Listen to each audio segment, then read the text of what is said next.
Eh bien salut tout le monde, c'est Flo, j'espère que vous avez la forme, parce que moi oui, aujourd'hui je lance une nouvelle série de vidéos, j'espère que ça vous fera plaisir, parce que moi ça me fait vraiment plaisir de la faire, comme vous avez vu dans le titre, votre PC Gamer 2019. Alors le but de cette série de vidéos, ça va être vraiment très simple. Donc ici on part sur une base de chez Silverstone, que je vais vous expliquer tout de suite après, donc le boîtier, l'alimentation, et à chaque fois pour le prochain épisode, il faudra faire un choix de composants que je vais vous proposer, donc restez bien en fin de vidéo, je vous expliquerai.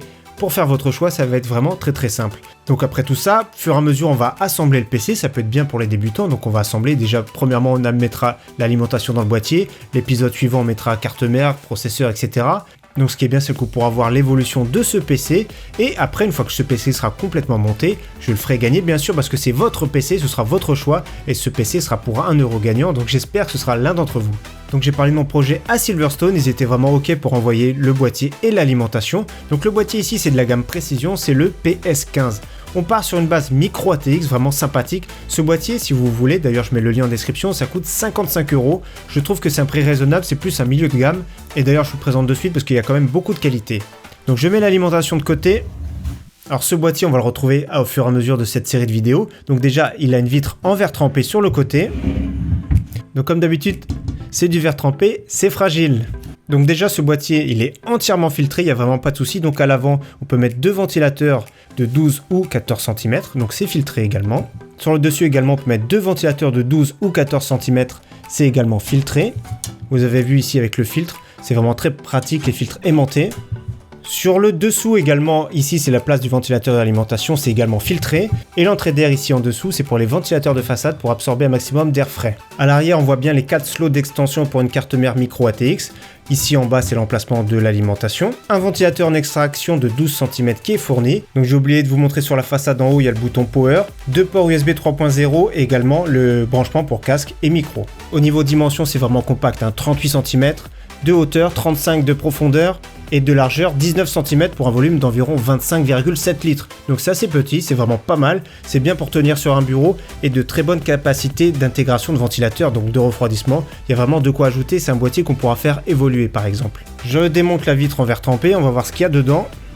Donc comme d'habitude, c'est très fragile, faut faire attention. Donc à l'intérieur, pas de cache alimentation. Ici, on pourra mettre un disque dur. On peut également rajouter 3 SSD dedans. Ici, nous avons toutes les connectiques en façade ainsi que l'USB 3.0. Donc à l'arrière, la place est quand même comptée. Mais franchement, il y aura de quoi faire, on va intégrer quand même ce qu'il faut. On voit vraiment l'emplacement aussi pour fixer les SSD sur le panneau arrière. Donc franchement, déjà, c'est pas mal, c'est une base sympathique. C'est la base de votre PC. En alimentation, j'ai demandé à Silverstone de m'envoyer la ET650HG. C'est une alimentation 80 plus Gold qui coûte 79 €. Donc franchement, le prix est vraiment très bien placé. Alors au niveau alimentation, Silverstone, ça fait des années que je les connais. Se sont toujours basés sur d'excellents fabricants OEM pour faire leurs alimentations. Tout comme Corsair, c'est exactement pareil, c'est pas eux qui fabriquent. Très bonne alimentation, 80 plus Gold, très bon rendement. Le prix est vraiment raisonnable, 79 € pour 650 watts. On sera vraiment à l'aise pour cette configuration. Le petit manuel qui va bien. Alors ici les pochettes de câbles parce que c'est une alimentation semi-modulaire. Bien protégé. Nous avons le cordon d'alimentation, ça c'est vraiment très bien. Des fois, c'est pas toujours fourni, attention, donc là c'est fourni. Les 4 vis de fixation pour le fixer sur le boîtier directement. Donc ici, nous avons l'alimentation noire super sobre, 650 watts, ventilateur de 14 cm. Alors je lis sur le 12 volts, 636 watts, c'est quand même pas mal. Sur 12 volts, ça tient 636 watts, c'est vraiment impressionnant.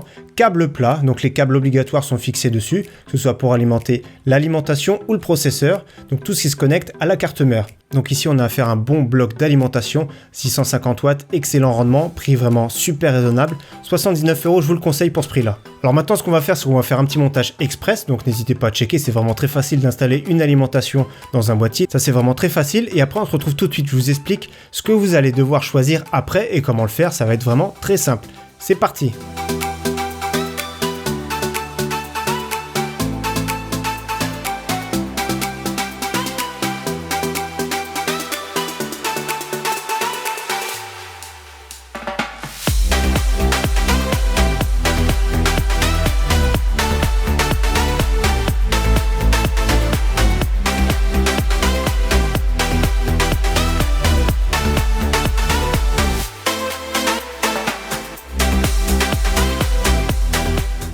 Pour le prochain épisode, ça va être vraiment très simple. Il va falloir que vous choisissiez si on fait une plateforme de chez Intel ou de chez AMD. Donc pour ça, c'est vraiment très simple. vous mettez dans les commentaires soit le hashtag Intel ou alors le hashtag AMD. Donc pour Intel, je mettrai un i3 8100 et pour AMD, je mettrai Ryzen 5 1400, 1500X suivant les prix. Donc après, je rajoute bien sûr carte mère et la mémoire. Donc vraiment, c'est la plateforme que vous préférez. Donc n'hésitez pas, dans les commentaires, ça se passe, je ferai un bilan et après ça, au prochain épisode, je vous présenterai les composants, donc le processeur, carte mère et la mémoire qu'on va installer dedans et ainsi de suite. Et après, dans la prochaine vidéo, je vous proposerai un autre choix. Donc n'hésitez surtout pas à participer. En tout cas, je vous dis merci à tous, à très bientôt. Ciao, bye!